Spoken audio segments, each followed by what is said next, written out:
Assalamualaikum warahmatullahi wabarakatuh. Apa kabar anak saat?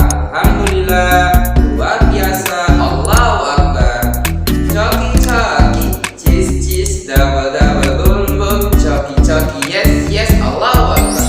Coki coki, cheese cheese, double double boom boom. Coki coki, yes yes. SD kita budaya gitu loh. Baik anak saat, pada kesempatan ini kita akan belajar matematika bersama Ustaz Wisnu. Oke anak saat, sebelum kita belajar, marilah kita lapaskan dengan bacaan basmalah. Bismillahirrahmanirrahim.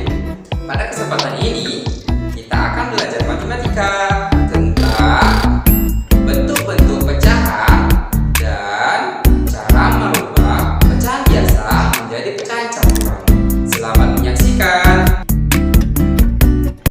Baik Ustaz, kita mulai dengan mempelajari memahami arti pecahan. Kita seumpama sebuah gelas. Gelas ini kita akan jatuhkan, maka hal yang akan terjadi kemungkinan yaitu gelas akan pecah. Yang awalnya disebut sebagai gelas, setelah jatuh bukan gelas lagi tapi menjadi pecahan gelas. Jadi pecahan gelas adalah bagian dari gelas yang utuh.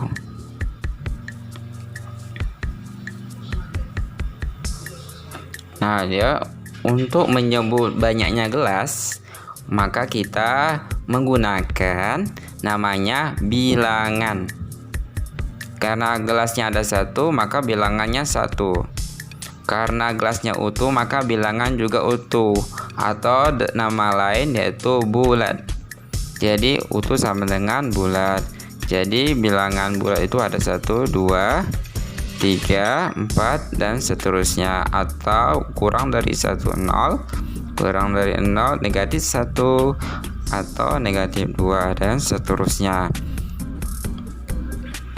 Nah, di sini kita menggunakan mulai dari 1. Kita contohkan sebuah pizza ada 1. 1 disebut bilangan bulat. Pizza dipotong menjadi 4 sama besar. Maka bagian yang diarsir adalah awalnya 1 dibagi menjadi 4, maka disebut dengan 1/4. Yang awalnya 1 menjadi 1/4. 1 disebut bilangan bulat, maka 1/4 disebut dengan bilangan pecahan. Jadi pecahan adalah bagian dari yang utuh atau bagian dari keseluruhan. Kita contohkan sebuah pizza. Pizza akan dipotong menjadi 3 sama besar. Berapakah bagian yang diarsir? Karena yang diarsir ada 1, maka yang diarsir ada 1/3. 1/3 ini disebut pecahan. 1 disebut sebagai pembilang atau bagian atas. 3 disebut sebagai penyebut.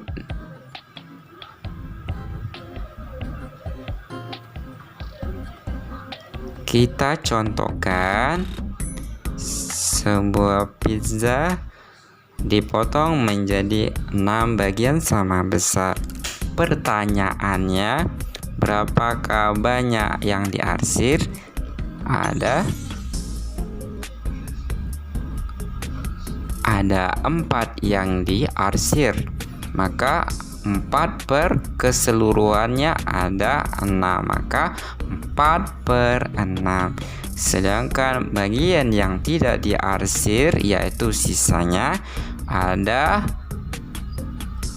kita hitung 1, 2. Maka kita tulis 2 per keseluruhannya ada 6 ya. Jadi 2 per 6. Kita contohkan lagi. Misalnya pizza dipotong menjadi 8 sama besar. Berapakah yang diarsir? Diarsir warna kuning. Ada berapa yang ada? 3. Keseluruhannya ada 8. Jadi 3 per 8. Sementara yang tidak diarsir yaitu sisanya yaitu ada 5 yang warna putih. Keseluruhannya ada 8. Jadi 5 per 8. Baik anak-anak Ustaz, kita lanjut pelajaran yaitu tentang bentuk-bentuk pecahan. Oke, ada 4 bentuk pecahan yang kita pelajari. Pertama, pecahan biasa, pecahan campuran, pecahan desimal, dan persen. Pertama, pecahan biasa. Apa itu pecahan biasa? Pecahan biasa adalah bilangan pecahan yang hanya terdiri dari pembilang dan penyebut. Contoh, 2 per 4, 3 per 6, 5 per 7, 9 per 4, 11 per 3, dan seterusnya. Kita ambil contoh 2 per 4. Ingat, 2 sebagai pembilang, 4 sebagai penyebut. Atas sebagai pembilang, bawah sebagai penyebut. Oke, paham anak-anak Ustaz ya. Kita lanjut yang kedua, yaitu pecahan campuran. Pecahan campuran adalah bilangan pecahan yang terdiri atas bagian bilangan bulat dan bagian pecahan biasa. Pecahan campuran biasanya diperoleh dari pecahan biasa apabila pembilangnya lebih besar daripada penyebutnya. Contoh, 1 5 per 7. 1 sebagai bilangan bulat, 5 per 7 sebagai bilangan pecahan. Contoh yang lain yaitu 2 3 per 5. 2 sebagai bilangan bulat, 3 per 5 sebagai bilangan pecahan. Yang ketiga yaitu pecahan desimal. Pecahan desimal adalah pecahan yang diperoleh dari hasil pembagian suatu bilangan dengan bilangan 10 dan pangkatnya. Nah, untuk pecahan desimal kita selalu menggunakan tanda koma ya, ditandai dengan tanda koma. Contoh 214,124. Sebelumnya kita mengetahui bahwa 2 sebagai posisi 100, 1 sebagai puluhan, 4 sebagai satuan. Sebelum kita mengenal pecahan, 1 merupakan nilai terkecil. Setelah kita mempelajari pecahan, ternyata ada yang lebih kecil daripada 1, yaitu 1/10 atau 1/10 atau bilangan pecahan. Dari mana mendapatkan semua ini? Ini dikarenakan dia dibagi dengan 10. Ya, jadi dibagi menjadi 10. Contoh di belakang koma 1 yaitu 1/10. Di bawahnya lagi 1/100. 4 itu 1/1000. Contoh lain yaitu 0,5. Kita sebut bilangan ya, 0,5. Kita rubah menjadi pecahan biasa. 0 sebagai bilangan bulat, 5 sebagai penyebut. Nah, ingat penyebut ini bukan berarti ditulis bagian bawah ya. 5 menunjukkan sebagai posisi penyebutnya. Kalau di satu angka di belakang koma berarti ada 1/10. 2 angka di belakang koma 1/100. 3 angka di belakang koma yaitu 1/1000. Kita contohin tadi 0,5, ada 1 angka di belakang koma, berarti kita tulis 5/10 ya, 5/10 ya.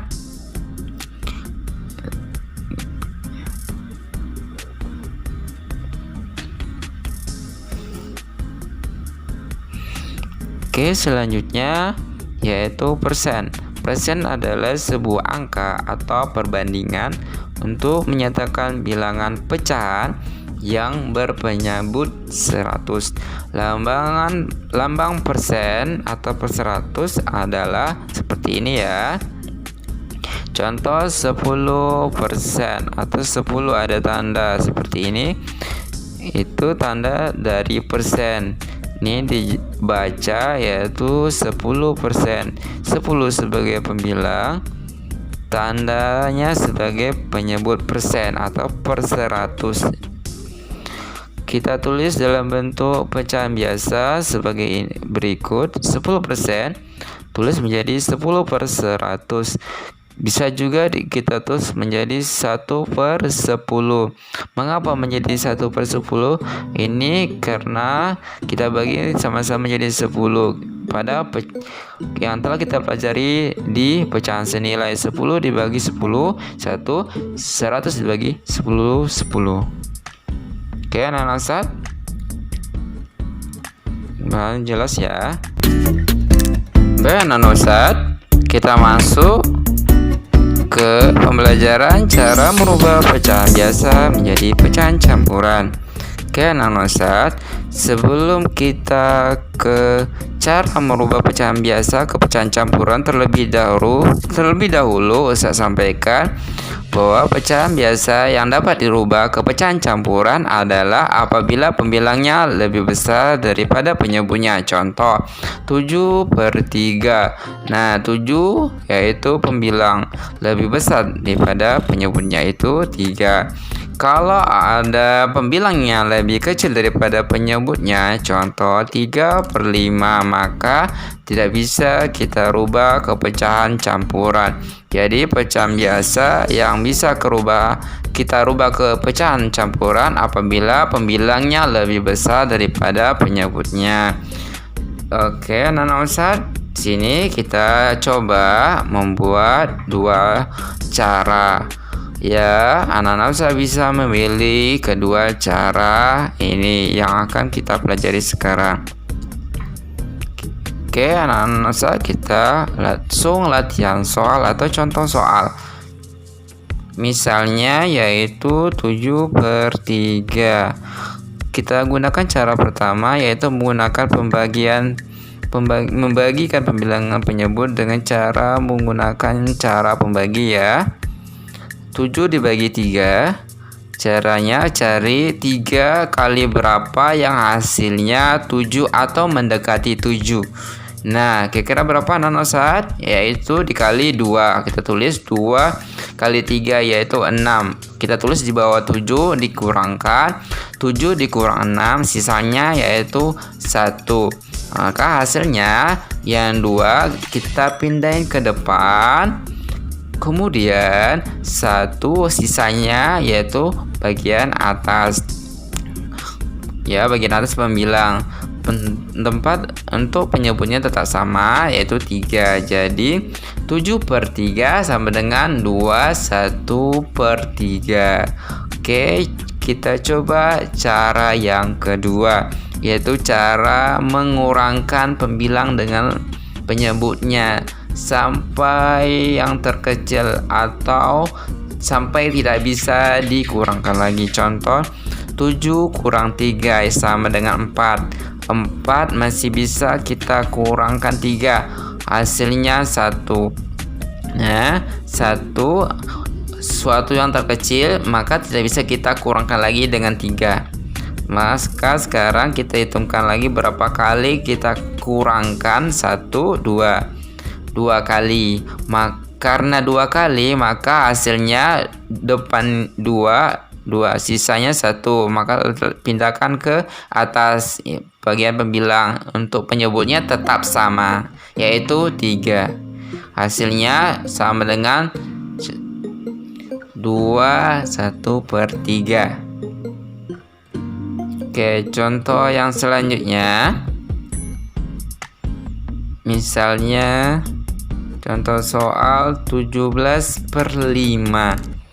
Kita cara pembagi ya. Pembagi koreografit yaitu 17 bagi 5. Kita cari perkalian 5 yang hasilnya mendekati 17 yaitu kali 3. 3 kali 5 15. Sekarang kurangkan 17 kurang 15, 7 kurang 5 2, hasilnya 2, sisanya 2. 3 kita pindahkan ke depan, sisanya kita letakkan bagian atas.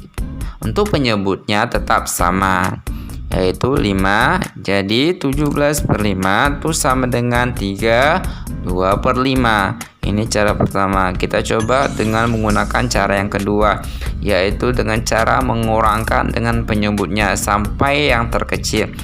Kita kurangkan ya, 17 kurang 5 sama dengan 12. 12 kurang 5 sama dengan 7. 7 masih bisa kita kurang dengan 5, maka sisanya adalah 2. Maka tidak bisa lagi kurang lagi. Kita hitung berapa kali dikurang, 1, 2, 3. Ada 3 kali. Karena 3 kali, maka hasil pembagian depannya adalah 3. Dan sisanya adalah 2. Kita letakkan bagian pembilangnya atau bagian atas. Untuk penyebutnya tetap sama, yaitu 5. Jadi sama hasilnya cara pertama tadi, 17 per 5 sama dengan 2 per 5. Baik Ustaz, bagaimana pelajaran pada hari ini? Seru bukan?